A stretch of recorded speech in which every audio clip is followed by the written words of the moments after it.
The path towards World War III, according to the revelation of St. John, Prophecies of the future, according to the last book of the New Testament of the Holy Bible. The Apocalypse of St. John the theologian, the beloved disciple of Christ, the last book of the Holy Bible, reveals the future to come to pass, with an interpretive key being the incarnation of the Son of God, who as a lamb willingly suffered passion and death on the cross to free us from slavery of the devil and open heaven to us.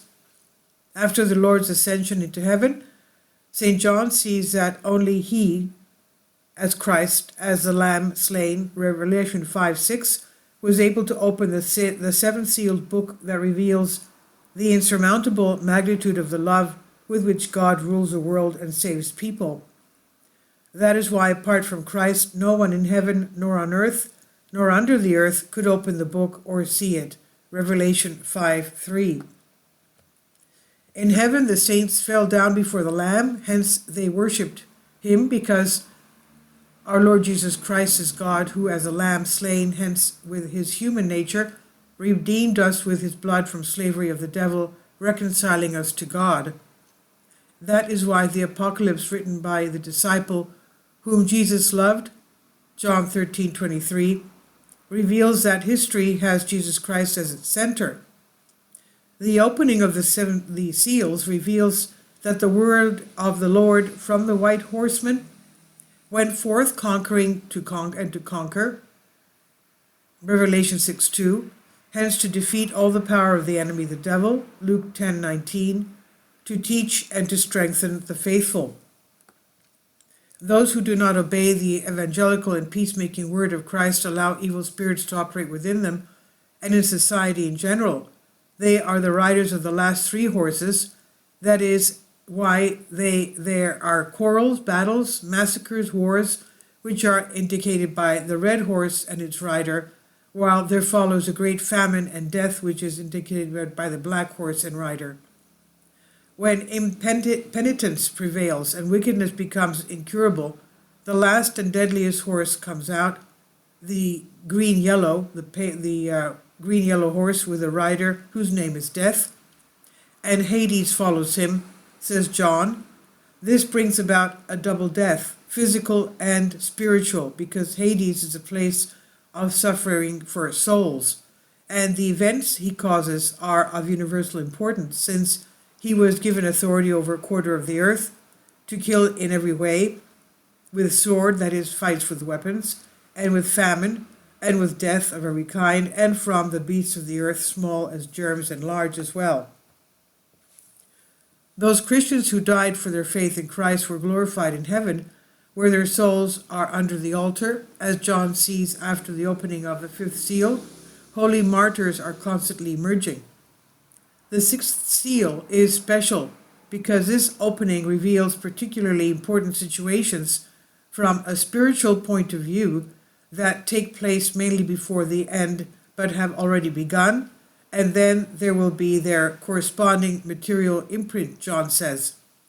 In Revelation 6:12, and I saw when he opened the seal on the sixth that there was a great earthquake, and the sun became black as of sackcloth, and the whole moon became like blood.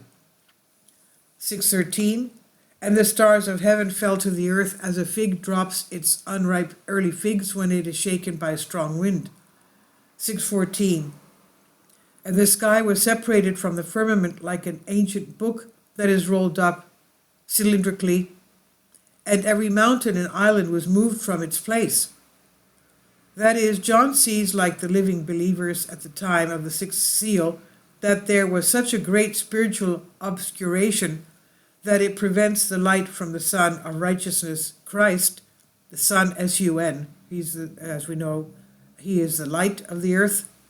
The Son of Righteousness, Christ, from reaching the souls of people freely, while the persecutions have painted red in blood the church, which is likened to the moon because it is also bright.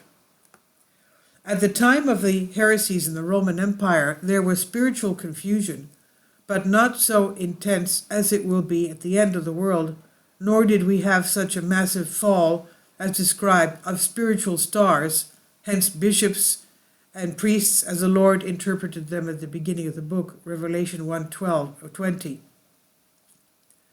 where atheistic communism was imposed.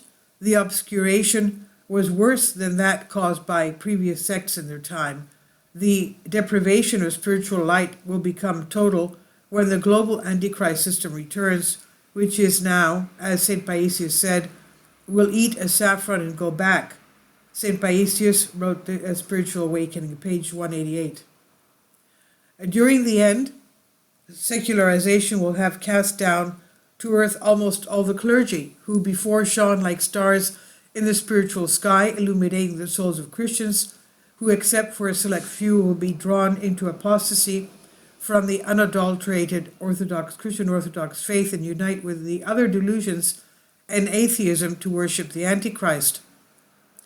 The church structures such as dioceses, parishes, etc., which are like islands in the unbelieving world, will be moved from all their Christian Orthodox places in error.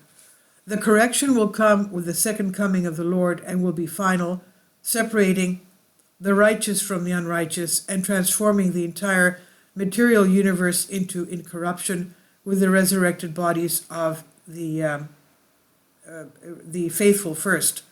With the opening of the seventh seal, there is silence in heaven, from the awe of the things to come, which will be announced by the seven trumpets.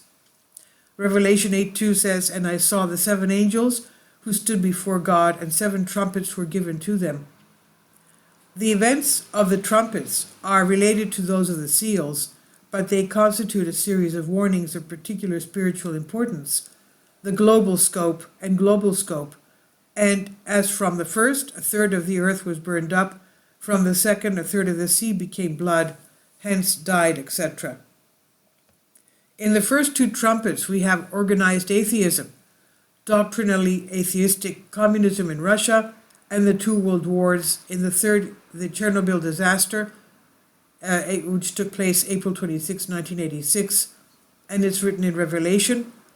And the third angel sounded, and there fell from heaven a great star burning like a lamp, and it fell upon a third of the rivers and upon the fountains of waters, and the name of the star is called absinthe, like the plant with a bitter taste, wormwood.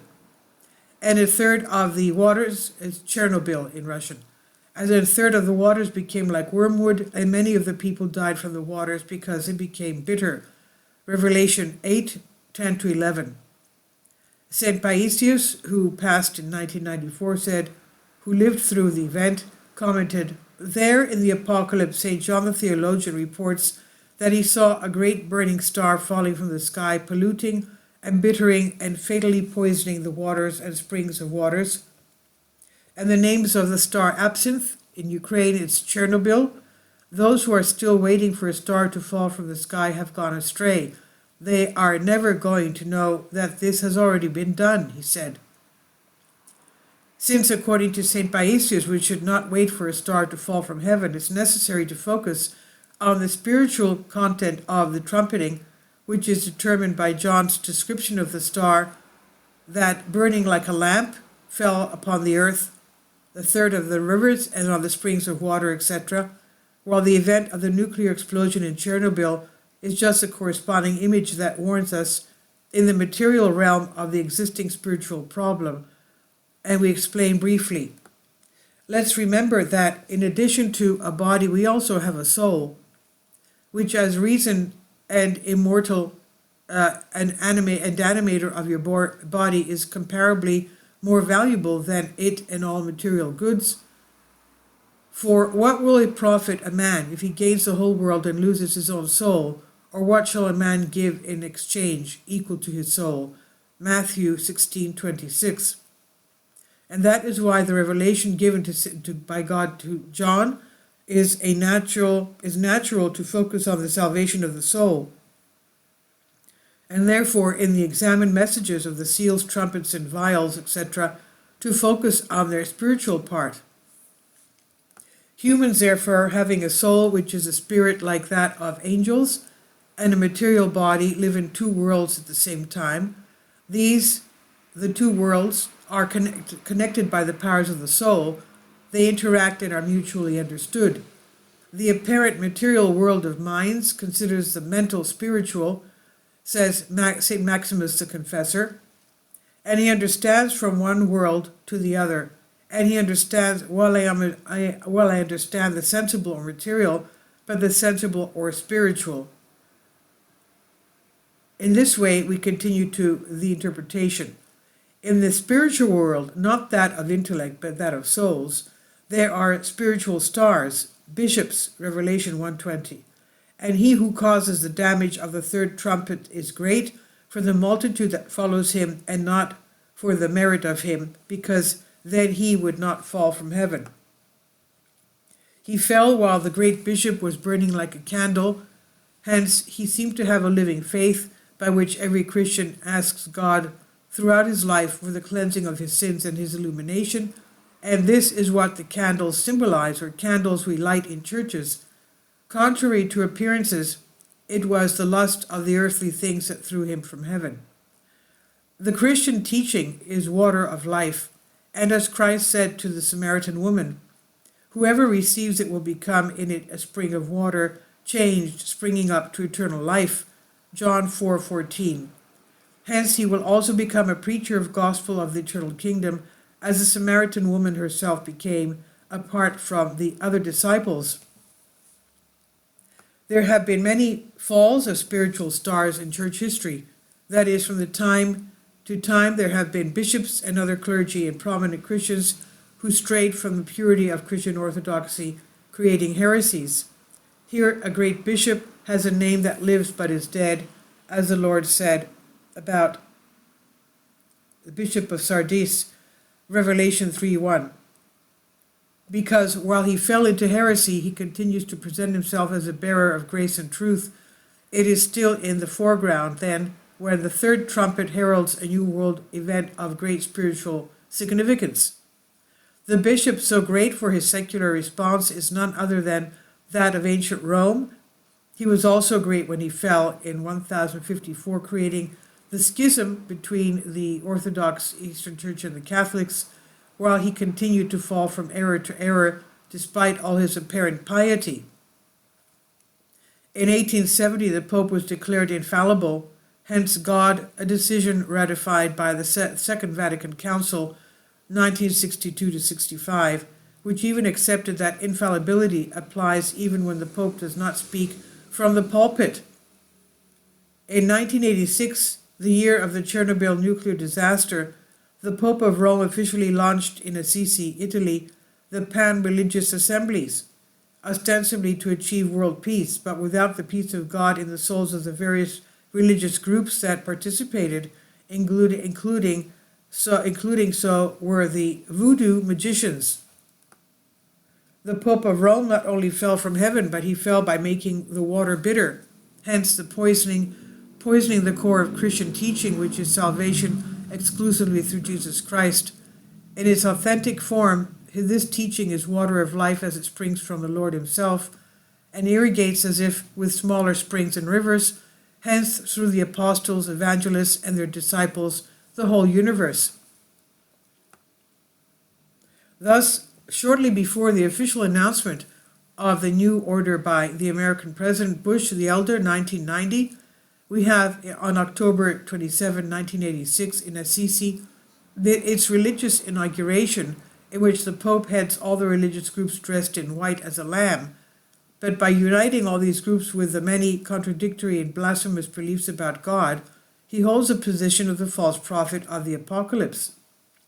And then the inaugurated religiosity, the New World Order, or World Babylon, is the polytheistic atheism according to the expression of St. Maximus the Confessor, which according to St. Andrew of Caesarea will bring the final Antichrist. It should be noted that on the same date, the New Order economy begins with the electronic union of financial markets worldwide. St. Justin Popovich sees the fall of the Pope as special. In the history of the human race, there are three main falls: of Adam, of Judas, and of the Pope. And this is why the Pope of ancient Rome is a great bishop, a star, but also with great falls that have dramatic consequences, especially now when the trumpets sound announcing events of global importance. And the bad thing is that the Christian Orthodox are also seduced by this. The World Council of Churches, the WCC, uses falsified Christian symbols. The participation of the representatives of the Christian Orthodox in ecumenism, which tries to superficially unite Christian groups overlooking the errors of each one, and in the pan-religion which wants to unite everyone, even atheists under the Pope of Rome, softens the religious sentiments of believers, embitters their souls, and leads to secularism and apostasy. And after the apostasy, the Antichrist will be revealed, says the Apostle Paul, 2 Thessalonians 2:3.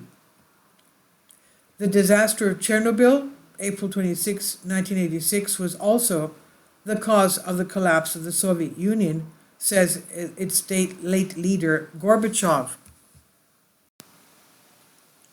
So the same event was the reason for globalization to start 5 years later, warning us about the Christless way of life that it introduced, and a new warning was given by the Fukushima nuclear disaster after a previous magnitude 9.1 earthquake and tsunami a generation later on March 11, 2011. The Russian-Ukrainian war already proved that the declarations in favor of peace were weak and hypocritical words on the lips of the universalists. World War III is coming, and as we see below, despite the hypocritical declarations in favor of peace, as the Apostle Paul said, when they say peace and security, then suddenly destruction comes upon them. 1 Thessalonians 5:3. And St. Paisius used to say, when sorcerers, arsonists, and a bunch you can't find an end, gather to bring peace to the world, how can they help? God forgive me. These are the devil's rags, making peace with sinful association. And St. Porphyrius, who died in 1991, said about the attempted pantheism for alleged reasons of peace that it is not so, because only the religion of Christ unites.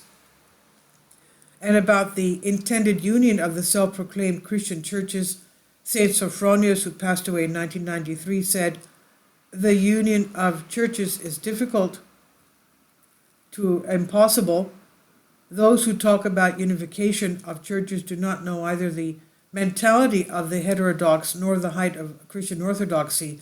Some of the heterodox hate the orthodox, and proof is that if a Westerner becomes a Buddhist or a Marxist, his relatives do not expel him from their family, but if he becomes Christian Orthodox, they do.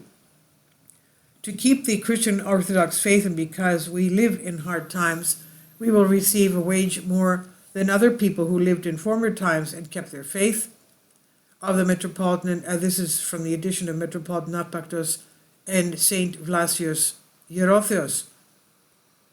A simple example of the distortion of the faith of the Christian Orthodox by the religiousness of the New Order was given by the Blessed Elder George Kapsanis, the abbot of the monastery of St. George of Mount Athos, St. Gregory of Mount Athos.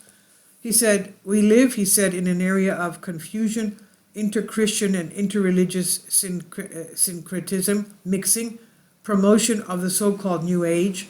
The crew of our church is affected. Recently, a professor of the University of Athens wrote that a candle can be lit in front of the image of the Virgin Mary, as well as in front of the statue of one of the goddesses of Hinduism.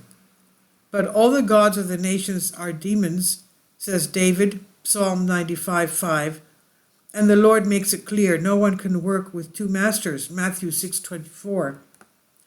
Summing up here, we say that the condition on earth is getting worse because the spiritual condition is getting worse, because the Christians, and especially their leaders, who were supposed to be the light of the world, were seduced by the darkness of worldly and other sinful practices of globalization.